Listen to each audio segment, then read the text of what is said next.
সুপ্রিয় দর্শক, আসসালামু আলাইকুম। সবাইকে আমন্ত্রণ জানাচ্ছি মোহনা টেলিভিশনের বিশেষ আয়োজন চাকদা স্টিল অ্যান্ড রিউডিং মিলস বাংলাদেশ উন্নয়ন অগ্রগতি অনুষ্ঠানে। এই অনুষ্ঠানে আমরা মূলত আলোচনা করে থাকি বাংলাদেশ একটি উন্নয়নশীল দেশ হিসেবে কতখানি এগিয়েছে, কিভাবে এগিয়ে যাচ্ছে, কিংবা কিভাবে কাজ করলে উন্নয়ন ব্যাপকভাবে ত্বরান্বিত হবে, এই সকল বিষয় নিয়ে। আর এই সকল বিষয়ে কথা বলতে স্টুডিওতে আমন্ত্রণ জানিয়ে থাকি বাংলাদেশের উন্নয়ন কর্মকাণ্ডের সাথে জড়িত অত্যন্ত প্রিয় মানুষদেরকে। আমার সাথে আছেন লালমনিরহাট 2 আসনের মাননীয় সংসদ সদস্য আওয়ামী লীগের নুরুজ্জামান আহমেদ, এবং আমার সাথে আছেন অধ্যক্ষ আবুল কালাম আজাদ, মাননীয় সংসদ সদস্য গাইবান্ধা 4। স্যার কেমন আছেন? জি, ভালো আছি। আমি প্রথমে যাব নুরুজ্জামান আহমেদের কাছে। স্যার, আজকে আমাদের প্রতিপাদ্য বিষয় হচ্ছে সুশাসন, গণতন্ত্র এবং ক্ষমতার বিকেন্দ্রীকরণ। সেটা হচ্ছে যে সরকারের 3টি বিষয় কিন্তু সবচেয়ে বেশি অগ্রাধিকার দিচ্ছে কিন্তু সরকারি এই বিষণে আর কি, যে বিষণে 41 ঘোষণা করেছে। সেখানে হচ্ছে প্রত্যেকটা ক্ষেত্রে কিন্তু আমাদের সুশাসন বজায় রাখতে হবে। এই গণতন্ত্র, সুশাসন এবং ক্ষমতার বিকেন্দ্রীকরণ 3টি বিষয় কি কতটুকু আমাদের বাস্তবায়ন হচ্ছে বলে আপনি মনে করছেন? দশম জাতীয় সংসদ নির্বাচনের পরে জননেত্রী শেখ হাসিনা জি, দেশ পরিচালনার দায়িত্বভার গ্রহণের পর থেকেই তিনি দেশের সুশাসন প্রতিষ্ঠার লক্ষ্যে নিরলসভাবে তিনি কর্মকাণ্ড সম্পাদন করে যাচ্ছেন। সুশাসন প্রতিষ্ঠার ব্যাপারে তিনি অত্যন্ত আন্তরিক এবং এই বিষয়ে কোনো সন্দেহের অবকাশ নেই। দেশে তিনি সুশাসন প্রতিষ্ঠিত করার লক্ষ্যে তেনার যেটা দৃঢ় প্রত্যয় তিনি ঘোষণা করেছেন, আমরা মনে করি এবং দশম জাতীয় সংসদের সংসদ সদস্য হিসেবে আমরা মনে করি যে তিনি দেশের সুশাসন প্রতিষ্ঠা অবশ্যই করতে পারবেন। এ ব্যাপারে আমাদের আন্তরিকতা, আমাদের অনুভূতি, আমাদের আগ্রহ, আমরা আমাদের প্রত্যয় আমরা ব্যক্ত করছি। এ ব্যাপারে কোনো সন্দেহ নেই আর কি। আর দেশে গণতন্ত্র প্রতিষ্ঠার জন্য তো তিনি দেখা যাচ্ছে যে বিগত 5ই জানুয়ারি নির্বাচনের পূর্বে বিএনপি জামাত জোট গণতন্ত্রকে নস্যাৎ করার লক্ষ্যে তারা যে সহিংসতা এবং তারা যে ধরনের কর্মকাণ্ড চালিয়েছিল, এটা দেশের মানুষ সর্বোপরিভাবে সেটা জানে। কিন্তু সাবেক বিরোধী দল তো বলছে যে গণতন্ত্র ঠিকমতো প্রতিষ্ঠিত হচ্ছে না, গণতন্ত্র নেই দেশে, সেই জন্য তারা কার্যক্রমগুলো চালাচ্ছে বলে তারা বলছে। না, গণতন্ত্র যদি তারা গণতন্ত্রই বিশ্বাস করতো তাহলে তারা এই দেশের মানুষকে এভাবে সহিংসতার মাধ্যমে মানুষকে হত্যা করতো না, ট্রেনের ফিসফিলেট তুলে মানুষের যাতায়াতের দুর্ভোগ সৃষ্টি করতো না এবং বাসে আগুন দিত না, যদি তারা মানুষের প্রতি তাদের কোনো ভালোবাসা থাকতো আর কি। আমি একটু অধ্যক্ষ আবুল কালাম আজাদ স্যারের কাছে যাব। স্যার, যেটি হচ্ছে যে সরকার একটি বড় কথা হচ্ছে যে নাগরিকের জীবনে নিরাপত্তা বিধান এবং কাজের মান নিশ্চিত করতে হবে, এবং সকলকে যেন যুব সমাজকে যেন কাজের মধ্যে তাদেরকে আটকে রাখা যাবে, কাজের মধ্যে তাদেরকে ইনভলভ করতে হবে। কিন্তু সরকার কতটুকু পারছে বলে আপনি মনে করছেন? বিশেষ করে আমি যেটা বলতে চাচ্ছি যে আমাদের এক সময় আমাদের উত্তর অঞ্চলে, বিশেষ করে আমরা মঙ্গাপেরুতে একটি এলাকা ছিল, এখন কিন্তু আর মঙ্গা নেই, কিন্তু এখন মঙ্গা নেই। এটাই আমি বুঝাতে চাচ্ছি যে আসলে মঙ্গা নেই, মানুষ কর্মক্ষম হয়েছে, মানুষ উৎপাদনের সাথে যুক্ত হয়েছে। আমাদের মান্দাত্তা আমলের আমাদের কৃষি ক্ষেত্রে ব্যবহৃত যন্ত্রপাতি বিলুপ্ত হয়েছে, উন্নত প্রযুক্তিতে চাষাবাদ হচ্ছে। নির্দ্বিধায় নিঃসংকোচে বলতে পারি যে বাংলাদেশ এগিয়ে যাচ্ছে অর্থনৈতিকভাবে। এখানে বেকারেরা তাদের কর্মসংস্থান কিন্তু তাদের ফিরে পাচ্ছে, বিভিন্ন সেক্টর তৈরি হচ্ছে বাংলাদেশে, কর্মক্ষেত্র, এগুলো কিন্তু যুবকেরা কাজ করতে পারছে। আচ্ছা আচ্ছা, আরেকটি বিষয় হচ্ছে যে আপনি একজন নবীন সংসদ সদস্য এবং স্বতন্ত্র থেকে হয়েছেন আর কি। সেক্ষেত্রে হচ্ছে যে এলাকায় কিন্তু আপনাদের কিন্তু সরকার কিন্তু এবছর ভিশন কিন্তু একটা বড় ভিশন দিয়ে 41 ঘোষণা করেছে। সেখানে আপনাদের অনেক বড় বড় কাজ করতে হচ্ছে, আপনাদের কাজের পরিধিটা অনেক বিশাল। কিভাবে কাজ করছেন এখন এলাকায় আর কি? আমরা এলাকাতে মূলত কাজ করার ক্ষেত্রে কোনো জটিলতা আসলে তৈরি হচ্ছে না, আমরা স্বতঃস্ফূর্তভাবে কাজ করতে পারছি। আর বিগত দশম জাতীয় সংসদ নির্বাচনে যারা সহিংসতার পথ গ্রহণ করে গণতন্ত্রের পথ যারা রুদ্ধ করতে চেয়েছিল, তারা আসলে জনগণ থেকে বিচ্ছিন্ন হয়েছে। স্বতন্ত্র থেকে সংসদ সদস্য হয়েছেন। সাবেক বিরোধী দল বলছে যে আসলে সুষ্ঠু নির্বাচন হয়নি এবং নির্বাচনে যে বিষয়টি থাকা দরকার ছিল সেটি হয়নি। আপনি একজন সংসদ সদস্য হিসেবে, স্বতন্ত্র হিসেবে নির্বাচনটিকে কিভাবে দেখছেন, যে আসলে কি খুব গ্রহণযোগ্য নির্বাচন হয়েছে কিনা আপনার মুখ থেকে? হ্যাঁ, নির্বাচন গ্রহণযোগ্য নির্বাচন হয়েছে, কারণ এখানে সাংবিধানিক সংকট, গণতন্ত্রের সংকট, সেই গণতন্ত্রের সংকট কিন্তু তৈরি করেছিলেন আমাদের বিরোধী দলনেত্রী বেগম খালেদা জিয়া। আচ্ছা।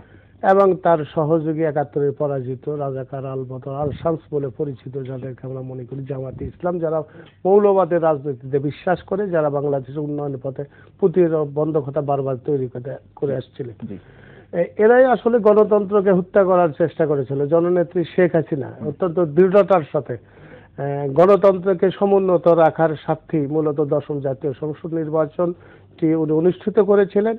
সেই নির্বাচন অবাধ নিরপেক্ষ হয়েছে, আমি নির্বাচন করেছিলাম। আরটিপিসির সরকার অবশ্যই আপনাদেরকে মাননীয় প্রধানমন্ত্রী একটি মিশন দিয়েছে যে এইভাবে কাজ করতে হবে।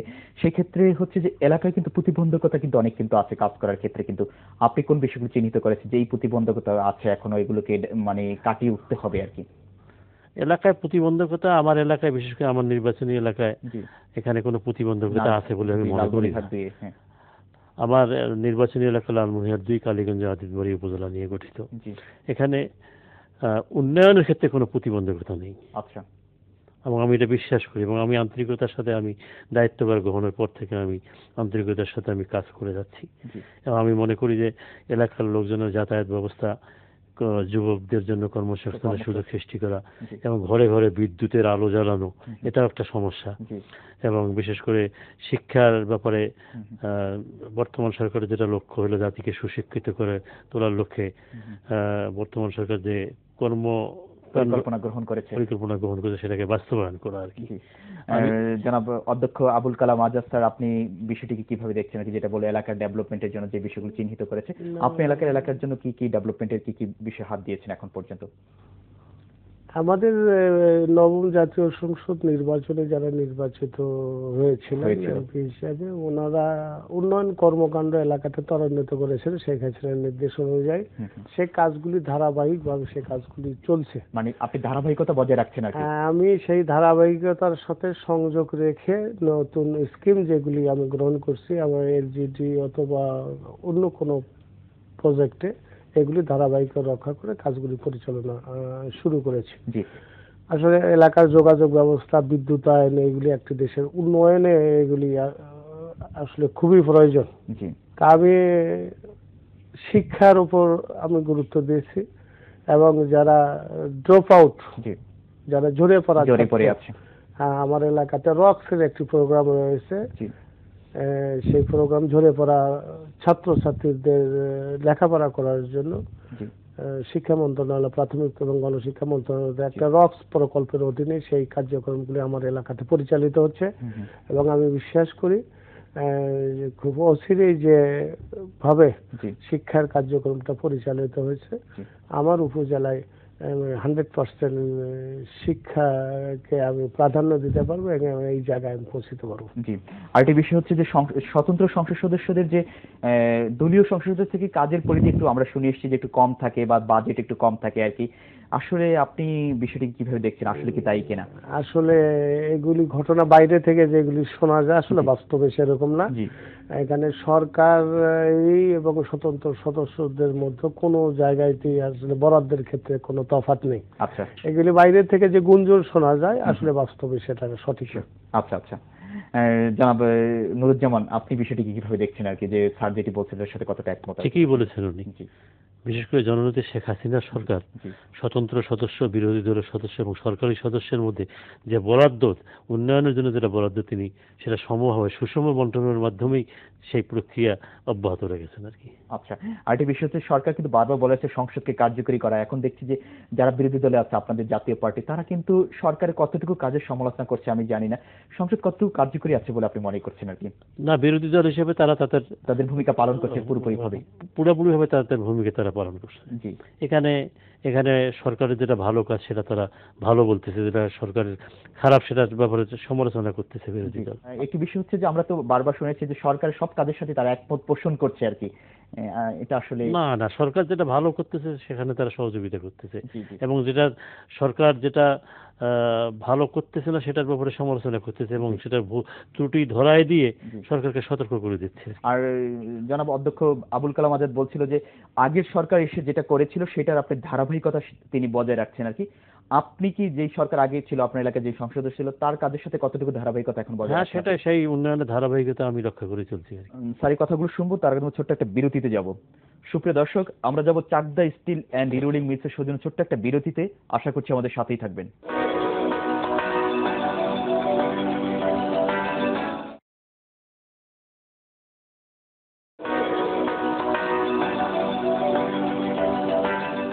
সুপ্রিয় দর্শক, বিরতির পর আবারও সবাইকে আমন্ত্রণ জানাচ্ছি Chakda steel and rolling mills Bangladesh উন্নয়ন অগ্রগতি অনুষ্ঠানে। অত্যন্ত দুজন প্রিয় মানুষ আমাদের সাথে আসছেন। স্যার, বিরতির আগে আমরা যেটা বলছিলাম যে বর্তমান বিরোধী দল সরকারের ভালো কাজের সাথে একমত পোষণ করছে এবং মানে যে কাজগুলো সরকার পছন্দ সেটার বিরোধিতা করছে। একটি বিষয় যে জীবনযাত্রা মান উন্নয়ন, দ্রব্যমূল্য এবং সামষ্টিক অর্থনীতির কথা আমরা বলছিলাম যে সরকার বলছিল যে জীবনযাত্রা মান এবং দ্রব্যমূল্য সরকার ক্রয় ক্ষমতার মধ্যে রাখবে জনগণ, এটা কতটুকু পারছে বলে আপনি মনে করছেন? মোটামুটি ভাবে সরকারের এই ব্যাপারে সফল কাম হয়েছে। দ্রব্যমূল্য আপনার এটা নিয়ন্ত্রণের মধ্যে সরকার রেখেছে এবং সরকারের যেটা ঘোষণা এবং সেটা আমার মনে হয়, আমি বিশ্বাস করি যে এটা অক্ষরে অক্ষরে পালিত হচ্ছে আর কি। আচ্ছা স্যার, আপনি বিষয়টি কিভাবে দেখছেন আর কি? একই সাথে আর কি বলছি আর কি, এটা একটু বড় বিষয় কিন্তু সরকারের, কিন্তু আমি এই জিনিসটাও আমি ওনার বক্তব্যের সাথে একমত পোষণ করি। কিন্তু আমরা তো জিনিসপত্র তো ঊর্ধ্বগতি দেখছি, আপনার কৃত্রিম সংকট মাঝে মাঝে আমরা লক্ষ্য করছি। কিন্তু আমি বলি সেটা হলো যে আমাদের যে সোর্স অফ ইনকাম, জি, আপনি আমাদের যারা ডে লেবার, যারা জমিতে কাজ করে, জি, তারা 250 থেকে 300 টাকা তারা মজুরি পান। আচ্ছা। একজন রিক্সাওয়ালা 400 থেকে 500 টাকা দিনে রোজগার করেন, যারা গতর খাটেন। আজকে আমরা এক সময় দেখেছি এই ক্ষুদ্র আয়ের মানুষগুলি বাজারে গিয়ে চাল কিনলে কাপড় কিনতে পারতো না, কাপড় কিনলে অন্য অন্য আনুষঙ্গিক জিনিস ক্রয় করতে পারতো না, ছেলে মেয়েদের লেখাপড়া করাইতে পারতো না। আচ্ছা। কিন্তু আজকে ইনকামের সাথে আজকে কিন্তু ক্রয়ের একটি সামঞ্জস্য আছে। আচ্ছা, আজকে তার মানে আপনি কি মনে করছেন যে মানুষের জীবনযাত্রার মান ব্যাপক উন্নত হয়েছে? হ্যাঁ, মানুষের জীবনযাত্রার মান অবশ্যই উন্নত হয়েছে এবং মানুষ অবশ্যই উন্নত জীবনযাপন পদ্ধতি অবলম্বন করছে। এটা খোদ গ্রামেও, আচ্ছা, আজকে শুধু শহর নয়, গ্রামের এলাকাও মানুষ আজকে অনেক উন্নত জীবনযাপন পদ্ধতি অবলম্বন করছে। জি, আপনি বিরতির আগে একটি কথা বলছিলেন যে আমাদের সব কাজের মূল হচ্ছে আমরা মুক্তিযুদ্ধের বিশ্বাসী হতে হবে, শান্তিপূর্ণ সাম্প্রদায়িক এবং গড়ে তুলতে হবে। এটা কি আমরা কতটুকু পারছি বলে আপনি মনে করছেন যে আসলে মুক্তির চেতনা যে আমাদের দেশ করতে হবে? এখনো দেখছি যে আপনার জামাত শিবির যারা আছে যে তারা কিন্তু বিভিন্ন সময় কিন্তু ওত পেতে আছে যে সরকারের বিরুদ্ধে কিছু কাজ করার জন্য। এটা আমি বলবো যে এটা মাস পিপলের মধ্যে এটা কিন্তু ইফেক্ট ওই রকম নাই। এটা গুটি কয়েক লোক যারা বিশৃঙ্খল তৈরি করে, যারা বিশৃঙ্খল পরিস্থিতি তৈরি করে, যারা মানুষের শান্তিটাকে নষ্ট করতে চায়, এটা কিন্তু লিমিটেড। এটা লিমিটেড। আচ্ছা, এদের সাথে যে মাস পিপলের যে সংযোগটা, সাধারণ মানুষ কিন্তু তাদের এইটাকে সমর্থন করে না। আচ্ছা, সুতরাং এই গুটি কয়েক মানুষকে আমরা যদি উদ্যোগ নিই, সরকার যদি উদ্যোগ নেয়, তো আমরা কিন্তু আলটিমেটলি এইগুলো লোককে আমরা এই যে সামাজিক যারা দুর্বৃত্তায়ন যারা করে এদেরকে কিন্তু আমরা প্রতিহত করতে পারবো। জি স্যার, আপনি বিষয়টি কিভাবে দেখছেন যে সরকারের যে বিষয়ের কথা বলছে সেটার সাথে কিন্তু এটা কিন্তু মানে জড়িত আছে, কিন্তু আপনি কিভাবে দেখছেন আর কি বিষয়টিকে? মুক্তিযুদ্ধের চেতনায় দেশ পরিচালিত হচ্ছে। জি, এবং জননেত্রী শেখ হাসিনার যেটা মানে দৃঢ় প্রত্যয়, তিনি সেই প্রত্যয় নিয়েই আজকে মুক্তিযুদ্ধের চেতনাকে সমুন্নত রেখে আপনারা দেখেন যে নির্বাচনের পূর্বে, বিশেষ করে 2008 সালের নির্বাচনের পূর্বে মাননীয় প্রধানমন্ত্রীর যেটা ঘোষণা ছিল যে যুদ্ধাপরাধীদের বিচার তিনি করবেন, এ ব্যাপারে তিনি অনড় এবং অটল। যুদ্ধাপরাধীদের বিচার শুরু হয়েছে এবং কিছু কিছু রায় কার্যকর হয়েছে, আগামী দিনেও এটা কার্যকর হবে, এ প্রক্রিয়া চলমান অবস্থায় আছে। আচ্ছা, যুদ্ধাপরাধীর বিচারের ব্যাপারে কোনো আর সন্দেহ নেই। আর মুক্তিযুদ্ধের চেতনায় দেশ পরিচালিত হচ্ছে। এদেশের 16 কোটি মানুষ এক মুক্তিযুদ্ধের চেতনায় উজ্জীবিত হয়েছে। বিগত দিনে যারা মুক্তিযুদ্ধের চেতনাকে ভুলুণ্ঠিত করার লক্ষ্যে বিভিন্নভাবে অপপ্রচার চালিয়েছিল, এটা আর মানুষ আজ বুঝতে পেরেছে, অনুধাবন করতে পেরেছে। আমাদের দেশের কৃষক, শ্রমিক, মেহনতি মানুষ সেই মুক্তিযুদ্ধের চেতনায় দেশ পরিচালনায় এগিয়ে আসবে এবং এই ব্যাপারে সরকারকে সহযোগিতা করতেছে। আরেকটি বিষয় হচ্ছে যে আমরা যে বিষয়টি নিয়ে কথা বলছিলাম যে সরকারি উন্নয়নের দিকে এগিয়ে গিয়েছে এবং উন্নয়ন বেশ সফলকাম সরকার হয়েছে, কিন্তু এখন কি প্রতিবন্ধকতাগুলো আছে বলে আপনি মনে করছেন নবীন সংসদ যে সরকার কোন কোন কাজগুলোকে আরো বেশি সেখানে কঠোর হস্তে সেগুলো দেখতে হবে আর কি, বিষয়গুলো আর কি?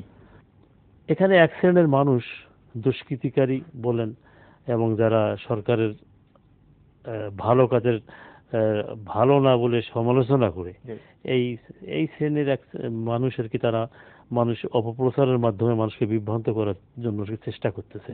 সরকারের ব্যাপারে বদ্ধপরিকর আর কি। সরকারের ভালো কাজগুলো তো দৃশ্যমান। আজকে দেখেন যে আমাদের ঢাকা শহরের অবস্থা কি ছিল।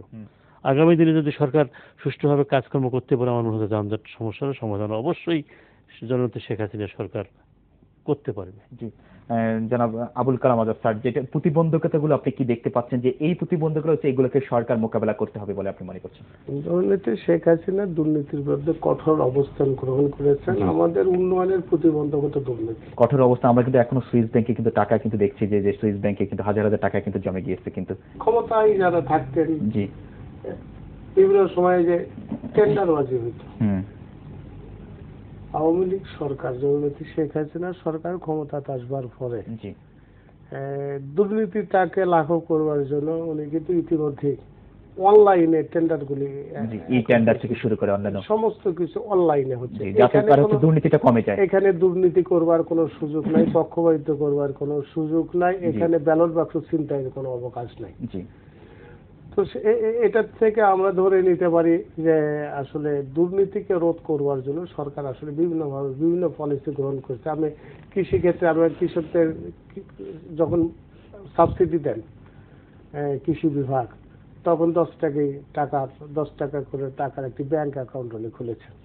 ব্যাংক অ্যাকাউন্টের মাধ্যমে সরাসরি কৃষক ব্যাংক থেকে তার টাকা উত্তোলন করা। তার মানে প্রতিটা ক্ষেত্রে সরকার সুযোগ করে দিচ্ছে সবাইকে। হ্যাঁ, সুযোগ করে দিয়েছেন এবং দুর্নীতি রোধের একটি ভূমিকা। আমরা মনে করি যে দুর্নীতি আমাদের উন্নয়নের প্রতিবন্ধকতা এবং শেখ হাসিনার সরকার মূলত দুর্নীতি রোধের জন্য বিভিন্নভাবে বিভিন্ন পদক্ষেপ গ্রহণ করছে। জি, আমরা সত্যি খুশি যে সরকার এই বিষয়টিকে খুব ভালোভাবে নজর দিচ্ছে। আর এটা বিষয় আইন শৃঙ্খলা পরিস্থিতি মাঝে মাঝে কিন্তু মাননীয় সংসদ সদস্য আইন শৃঙ্খলা পরিস্থিতিকে বিঘ্ন করছে কিন্তু বিচ্ছিন্ন কিন্তু ঘটনার জন্য। কিন্তু এই বিষয়টিকে আপনি কিভাবে দেখছেন? এলাকায় কিন্তু হচ্ছে, আপনার এলাকায় মাঝে মাঝে হতে পারে, আমরা যেটা দেখেছি। এই বিষয়টিকে আপনি কিভাবে দেখছেন? ওইটার প্রতি সরকার কতটুকু সজাগ আছে বলে আপনি মনে করছেন? না, আইন শৃঙ্খলা ব্যাপারে সরকার অবশ্যই সজাগ আছেন এবং আমাদের আইন প্রয়োগকারী সংস্থাও বিভিন্নভাবে বিভিন্ন জায়গায় সজাগ রয়েছে। আমাদের একটা জিনিস ভাবতে হবে যে আসলে আমাদের অনেক উন্নত দেশগুলোতে আমাদের যে ফোর্স, মানে আইন প্রয়োগকারী সংস্থার যে অবকাঠামো, তাদের যে পরিমাণ থাকার প্রয়োজন, আজকে 11,500 মানুষের জন্য একজন করে পুলিশ অনুবন্ধ। আমাদের দেশে কিন্তু 7,500 জন্য একজন। এটাকে বাড়াইতে হবে। আমাদের আইন প্রয়োগ সংস্থাকে বাড়াইতে হবে এইগুলি মোকাবেলার জন্য, এবং পাশাপাশি আমাদের জনগণের মধ্যেও এই যারা এগুলো সন্ত্রাস করে, অরাজকতা করে, দুষ্কৃতিকারী যারা, তাদের মধ্যে একটা মোটিভেশনও আসলে জনগণের মধ্যে থাকা উচিত। শুধুমাত্র আমরা সরকারের উপর নির্ভর করে, আইন প্রয়োগকারী সংস্থার উপর নির্ভর করলে শুধু আইনটাকে টিকে রাখা যাবে না, সাথে সাথে আমার উপর যে নৈতিক দায়িত্বটি, এই দায়িত্বটিও আমার যথাযথ পালন করা উচিত, পালন করতে হবে। আমি যেন আইনটাকে লঙ্ঘন নিজে না করি। আচ্ছা, তাহলে আমি মনে করি যে এটা সম্ভব। যেটা বলছিল আর কি যে আইন শৃঙ্খলা পরিস্থিতি নিয়ে, যে আর শুধু সরকারের না, আপনি যে একজন সংসদ সদস্য, আপনাকে কঠোর হস্তে বিষয়গুলোকে দমন করতে হবে। অবশ্যই উনি এটা স্পষ্ট কথা বলেছেন, বাস্তব কথা বলেছেন। শুধু আমরা সরকারের দিকে চেয়ে থাকবো, আমরা যে অবস্থানে যে আমাদের দায়িত্ব পালন করতে, দেশের যারা সচেতন নাগরিক আছেন, দেশের সুশীল সমাজ আছেন, সবারই দায়িত্ব হলো আপনার তাদের দায়িত্ব সুষ্ঠুভাবে পালন করা। কিন্তু আমরা একটি বিষয় কিন্তু লক্ষ্য করছি যে সরকারের অনেক ভালো কাজেও কিন্তু আজকাল কিন্তু সুশীল সমাজ কিন্তু মানে পছন্দ করছে না, কিন্তু অনেক সময় দেখছি সমালোচনা করে। কিন্তু আপনি সংসদ বিষয়টি কিভাবে দেখছেন আর কি? এটা আমরা এলাকায় যাচ্ছি, আমরা সরকারের সেই ভালো কাজটা, দৃশ্যমান কাজটা আমরা এলাকার জনগণকে আমরা বুঝাচ্ছি এবং জনগণ ঠিকই বুঝতেছে। সরকারের ভালো কাজ দৃশ্যমান কাজ, এটা জনগণ, যেমন মনে করেন আমার এলাকায় যেটা দীর্ঘদিনের প্রত্যাশা ছিল যে আমার নির্বাচনী এলাকায় কালীগঞ্জ গঙ্গা ছাড়া ব্রিজ একটা হচ্ছে আর কি, সেটা এই জননেত্রী শেখ হাসিনা সরকার ক্ষমতায় আসার পরে 2010 সালে এই প্রকল্পটা গ্রহণ করে এবং 2013 সালের শেষের দিকে এই প্রকল্পটার কাজ শুরু হয় এবং অলরেডি 55% কাজ এখানে হয়ে গেছে আর কি। আপনার এটা হলো তিস্তা নদীর উপরে 850 মিটার ব্রিজ তৈরি, 150 কোটি টাকা ব্যয় এটা সরকার এটা করতেছে, যেটা আমাদের ওই এলাকার 15 লক্ষ লোকের জন্য একটা স্বপ্ন ছিল। আমরা এর আগে আমাদের এলাকা থেকে আমরা কালীগঞ্জ থেকে রংপুর যেতে আমাদের সময় লাগতো 2.5 ঘন্টা, আর এই ব্রিজ হওয়ার পরে আমাদের সময় লাগবে এখানে কালীগঞ্জ থেকে রংপুর যেতে সময় লাগবে 25 মিনিট। তাহলে সরকারের দেখেন কত সফলতা, কি ধরনের দৃশ্যমান কাজ করছে। আপনি দেখুন আমাদের স্বপ্নের বাণী শুনে এলাকার জনগণের উদ্দেশ্যে যদি আপনি কিছু বলতে চান, তাদেরকে কি কি সুবিধা দিতে চাচ্ছেন এবং স্বপ্নের বাণী দিয়ে শোনান আমাদেরকে। আমি এলাকার জনগণকে যোগাযোগ ব্যবস্থার সুযোগ সুবিধা দিতে যাচ্ছি। বিদ্যুতায়নের জন্য আমি আমার এলাকার জনগণকে আমি আশ্বস্ত করেছি, ইনশাআল্লাহ আমি এটা করেই যাব। জাতিকে শিক্ষিত করার লক্ষ্যে সরকারের যেটা উদ্দেশ্য, শিক্ষার জন্য যেটা প্রচেষ্টা সরকার গ্রহণ করেছে, যে প্রকল্প গ্রহণ করেছে, আমার এলাকায়ও আমি আমার নির্বাচনী এলাকায় এই মানুষকে আমাদের সেই আওতায় নিয়ে আসবেন। সেই আওতায় নিয়ে আসবো। মাননীয় সংসদ সদস্য স্বতন্ত্র হিসেবে বিপুল ভোটের মাধ্যমে জনগণ আপনাকে সংসদে পাঠিয়েছে, এলাকার জনগণের উদ্দেশ্যে যদি কিছু বলেন আমাদের। আমি আমার এলাকার মানুষের সেই কাঙ্ক্ষিত স্বপ্নটুকু বাস্তবায়নের জন্য আমি কাজ করে যাব, জনগণের পাশে থাকব এবং এই উন্নয়ন কর্মকাণ্ড পরিচালনা করবার জন্য আমি সরকারের বিভিন্ন মন্ত্রী, স্বয়ং প্রধানমন্ত্রী সবার সাথে আমি কথা বলে আমি এলাকার উন্নয়নটি ত্বরান্বিত করতে চাই, যেন মানুষের যে প্রত্যাশা, সেই প্রত্যাশাটাকে আমি যেন পূরণ করতে পারি। আমরা আশা করছি যে মানুষের যে আশা করে আপনাদেরকে সংসদে পাঠিয়েছে, সেই মানুষের আশাটুকু আপনারা পূরণ করবেন। অসংখ্য ধন্যবাদ নুরুজ্জামান আহমেদ এবং অধ্যক্ষ আবুল কালাম আজাদ আমাদেরকে সময় দেওয়ার জন্য। আপনাকেও ধন্যবাদ আপনাকে। সুপ্রিয় দর্শক, আমরা আমাদের অনুষ্ঠানে একেবারে শেষ প্রান্তে, তবে যাবার আগে বলছি অনুষ্ঠান সম্পর্কে এবং উন্নয়ন সম্পর্কে যে কোনো তথ্য এবং মতামত আপনি আমাদেরকে জানাতে পারেন। আপনি জানান আমাদেরকে, আমরা জানাবো গোটা বাংলাদেশকে। এতক্ষণ আমাদের সাথে থাকার জন্য সবাইকে অসংখ্য ধন্যবাদ জানিয়ে আমি সাইফুল ইসলাম নয়ন এখানে বিদায় নিচ্ছি। ভালো থাকবেন সবাই, আল্লাহ হাফেজ।